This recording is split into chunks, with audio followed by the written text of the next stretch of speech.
Saya nggak boleh bilang koruptor itu bajingan, nggak boleh. Betul Pak, Bapak Presiden Prabowo nggak boleh bilang koruptor itu bajingan, tapi koruptor itu pejabat, koruptor itu aparat, koruptor itu wakil rakyat. Woi aparat, banyak aparat ya. KPK isinya maling, polisi isinya maling, TNI isinya maling, DPR isinya maling, jaksa isinya maling. Jadi rakyat pada alim bayar pajak. Supaya apa? Supaya bisa kalian apa? Saya nggak boleh bilang koruptor itu bajingan, nggak boleh. Betul Pak, Bapak Presiden Prabowo nggak boleh bilang koruptor itu bajingan, tapi koruptor itu pejabat, koruptor itu aparat, koruptor itu wakil rakyat. Kalau bajingan itu ya begal, maling, copet, rampok, ya maling-maling kelas teri itu baru bajingan. Tapi kalau maling kelas kakap, itu pejabat, aparat, dan wakil rakyat. Bajingan pejabat.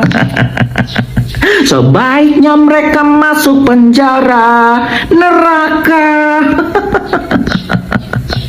Mudah-mudahan di pemerintahan Bapak Presiden Prabowo ini benar-benar bisa menegakkan keadilan, bisa memberantas koruptor, bisa menghukum mati koruptor, memiskinkan koruptor, dan tidak ada lagi orang atau pejabat-pejabat yang berani korupsi di negeri ini. Oke Pak?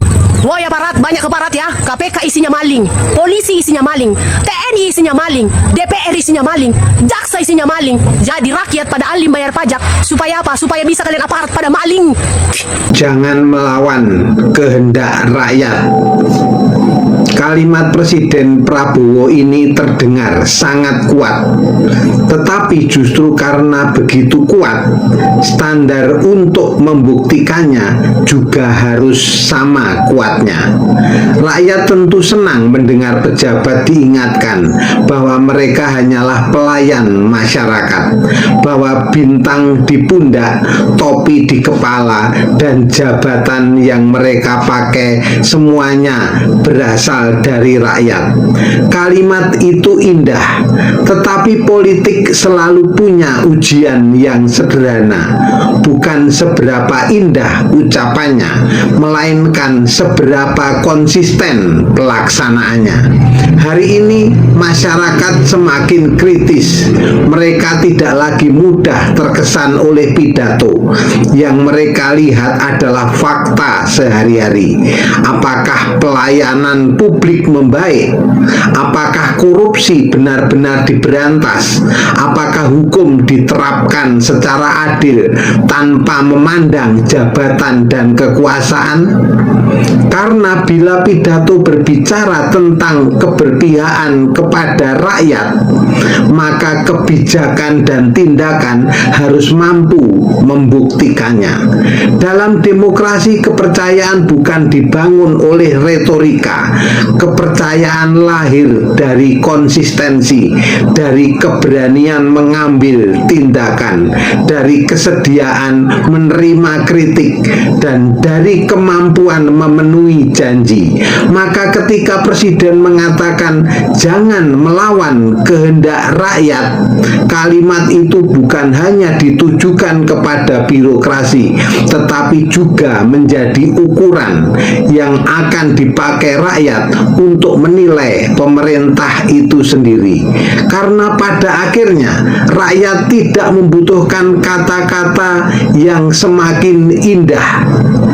Rakyat menunggu bukti yang semakin nyata. Presiden TikTok. Ngomong di TikTok langsung aku kirim tim untuk selesaikan. Gue heran juga.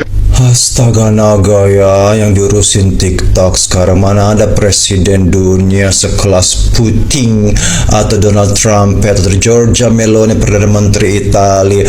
Apa itu ngomong-ngomong di TikTok? Sama levelnya kayak Purboyo ya.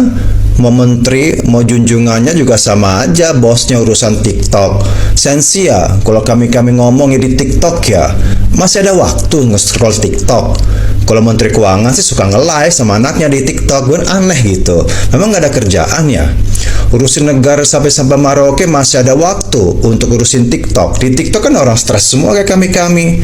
Kami ngelambeng, nyinyir, suka ya nonton kami nyinyir ya. Nyinyiran kami ini benar-benar bergema sampai ke seluruh dunia. Saya nggak habis pikir ya mungkin ini stres sekali, sudah kehilangan kontrol, udah nggak bisa kendalikan situasi. Ini mah layak di Nepal kan kayak gini ya. Dan ini sudah lihat bahwa sebenarnya secara hukum juga kita udah beradul. Sekarang bagaimana kita bisa proses itu Jaksa Agung? Polisi kan harus serahkan berkas kemana? Sekarang BAP-nya itu. Sedangkan musuhnya itu Jaksa Agung. Kemana dia harus proses itu si maling? Katanya anggota Jaksa Agung yang muda itu. Kemana? Ini kan sudah chaos. Ini mah harus dinepalkan. Jadi sekarang maling-maling ini semuanya ini, mau koruptor, mau dipidana, mau perdata, kan polisi harus torin semua ke jaksa. Jaksa nuntut. Tapi kalau polisinya itu bermusuhan dengan jaksa, dia melimpahkan kemana itu berkas BAP-nya. Jadi memang selama ini kami tahu sih, ini sahabatan sebenarnya. Karena ketika kita melimpahkan berkas ke jaksa, ya kalau mungkin ada suatu hibah ya kecipratan semuanya, sampai nanti naik ke hakim itu katanya ya. Jadi ini kerjasama yang luar biasa, apalagi pengacara. Jadi pengacara itu datang diutus untuk ngelobi sebenarnya. Kalau soal ilmu-ilmu itu sih nggak ada apa-apanya. Bahkan banyak pengacara itu nggak tahu ayat, karena ayat kan berkembang terus kan setiap tahun kan. Jadi mereka nggak hafal ayat. Cuman mereka harus memiliki koneksi yang baik dengan polisi, dengan jaksa, dengan hakim, semuanya berjalan dengan lancar. Jadi karena waktu kemarin The Clan itu cafe itu sebenarnya kan udah tahu itu adalah hasil dari lobby-lobby selama ini, dan pasti banyak uang juga di Singapura, di Swiss. Jadi ngapain lah sekarang antek-antek asing ini mencuri kekayaan kita? Yang curi lo juga. Narasi antek-antek asing untuk bodoh rakyat ini yang makan belatung, yang otak di bawah rata-rata. Oh iya benar ya, antek-antek asing mencuri, padahal lo yang nyuri di bunker-bunker itu. Semua perusahaan kalau mau berdiri harus melalui aparat hukum. Kalau nggak bisa berdiri. Mau kafe-kafe di Bali, mau perusahaan, semua harus store. Makanya saya tahu bahwa masing-masing ini mungkin aparat hukum punya berangkas masing-masing. Jadi sangat menyedihkan ya. Kita sudah kehilangan kontrol. Memang mau nggak mau yang sudah dinepalkan. Tapi kalau nepalkan, solusinya apa? Nggak ada juga. Solusinya harus sewa ini, negara ini disewa. Disewa, dikontrak selama 100 tahun sama negara lain. Dan kalau kolaps, mungkin PBB ambil alih. Nanti PBB akan tujukan negara yang bisa mengelola negara ini, atau nanti pecah. Kita akan jadi 5 serikat ya. Ya, Republik Sumatera, Republik Jawa, Republik Kalimantan, dan sebagainya. Karena ini bakal hancur. Karena dari segi hukum aja kita sudah nggak bisa jalan. Makanya kemarin ketika militer itu turun jaga rumahnya Jaksa Agung itu, yang muda, itu sudah tanda bahwa kita sudah darurat militer. Jadi yang bisa jaga kita selama ini adalah militer dan interim. Kalau tambah parah, Nepal, PBB kecampur, baru nanti ada lobby-lobby dengan negara lain. Mungkin saja akhir tahun. Karena ini gimana? Semua perkara mau disidangkan, mau dituntut, mau dihukum gimana?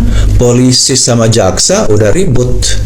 Jadi kemana itu berkasnya itu? Siapa yang akan memproses? Kan nggak ada. Makanya perlu badan yang lain. Badan hukum negara lain ya seperti mungkin Den Haag di Belanda. Ya mahkamah internasional. Nggak bisa lagi dengan mahkamah lokal. Dan ini runtuh.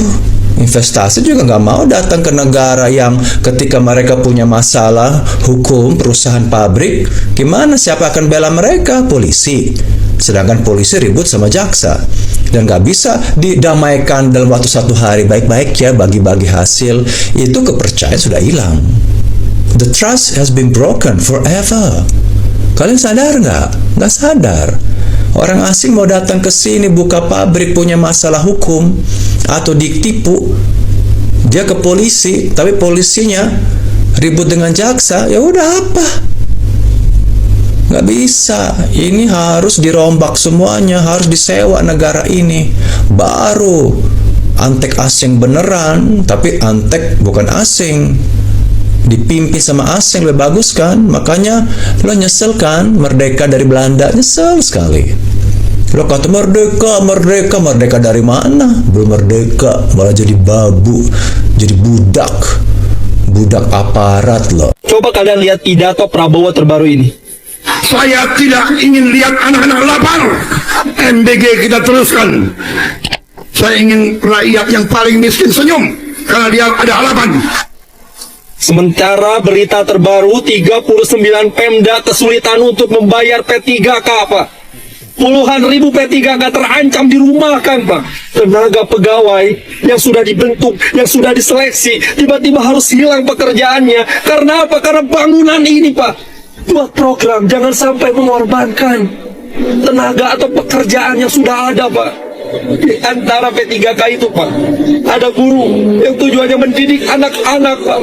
Ada nakes, Pak, yang tujuannya untuk menyelamatkan nyawa anak-anak. Mereka bekerja, Pak, untuk membiayai keluarganya, untuk membiayai anak-anaknya, Pak. Sementara Bapak memberi makan cuma 1 kali, Pak. Sementara mereka memikirkan keluarganya, Pak, selama 24 jam, sama 7 hari dalam seminggu, Pak. Tolonglah, Pak. Pemerintah menekan daerah untuk efisiensi, Pak. Tapi uangnya dari mana, Pak? Karena dipotong anggarannya, Pak. Efisiensi dari mana? Uangnya juga defisit. Gila. Luar biasa, belakangan ini media sosial kembali dihebohkan oleh pernyataan Presiden Prabowo Subianto yang menyebut bahwa koruptor sebaiknya tidak disebut sebagai bajingan. Potongan video pidato tersebut dengan cepat menyebar di berbagai platform dan memicu beragam reaksi dari masyarakat. Ada yang menganggap pernyataan itu sekedar membahas penggunaan kata yang tepat, tetapi tidak sedikit pula yang menjadikannya bahan candaan dengan kritik. Candaan, meme, parodi, hingga kritik. Dalam pidatonya, Prabowo menjelaskan bahwa istilah bajingan memiliki makna historis. Dahulu, kata tersebut merujuk kepada kusir atau pengemudi gerobak. Karena itu, menurutnya tidak tepat jika istilah tersebut digunakan untuk menyebut pelaku korupsi. Prabowo berpendapat bahwa koruptor lebih pantas disebut sebagai maling atau pencuri, karena mereka telah mengambil uang yang seharusnya menjadi hak rakyat. Meski penjelasan tersebut cukup jelas dalam konteks pidato lengkapnya, potongan video yang beredar di media sosial justru memancing berbagai interpretasi.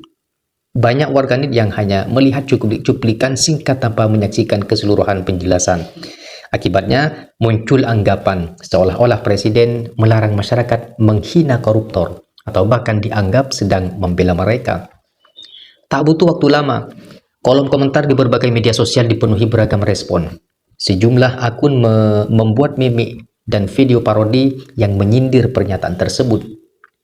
Ada pula yang menganggap perdebatan mengenai istilah tidak terlalu penting dibandingkan dengan upaya nyata memberantas korupsi. Menurut mereka, apapun sebutannya, koruptor tetaplah pelaku kejahatan yang merugikan negara dan masyarakat. Di sisi lain, ada juga masyarakat yang membela pernyataan Prabowo. Mereka menilai Presiden hanya ingin menggunakan istilah yang lebih akurat secara bahasa. Bagi kelompok ini, menyebut koruptor sebagai pencuri justru lebih tepat, karena secara hukum korupsi memang merupakan bentuk pencurian terhadap uang negara dan hak masyarakat. Perdebatan ini kemudian berkembang menjadi diskusi yang lebih luas mengenai komunikasi para pejabat publik. Banyak pengamat menilai bahwa setiap ucapan seorang presiden akan selalu menjadi perhatian masyarakat. Oleh karena itu, pemilihan kata dalam pidato memiliki dampak besar terhadap cara publik memahami pesan yang ingin disampaikan. Satu kalimat yang dipotong dari konteksnya dapat memicu kesalahpahaman dan menjadi perbincangan nasional. Fenomena ini juga menunjukkan betapa cepatnya informasi menyebar di media sosial. Potongan video berdurasi beberapa detik seringkali lebih viral dibandingkan pidato lengkap yang berdurasi puluhan menit. Akibatnya, konteks bisa hilang. Sementara opini publik terbentuk hanya berdasarkan cuplikan singkat yang beredar luas. Terlepas dari pro dan kontra yang muncul, satu hal yang menjadi perhatian bersama adalah persoalan korupsi itu sendiri. Korupsi masih menjadi salah satu masalah besar yang dihadapi Indonesia.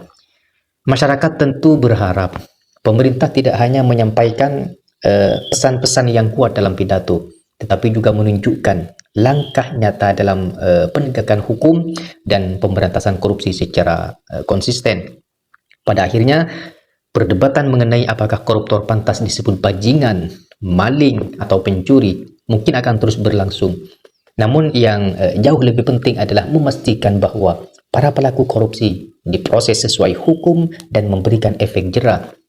Sebab apapun istilah yang digunakan, korupsi tetap merupakan kejahatan yang merugikan negara dan menghambat kesejahteraan rakyat. Bagaimana menurut kalian?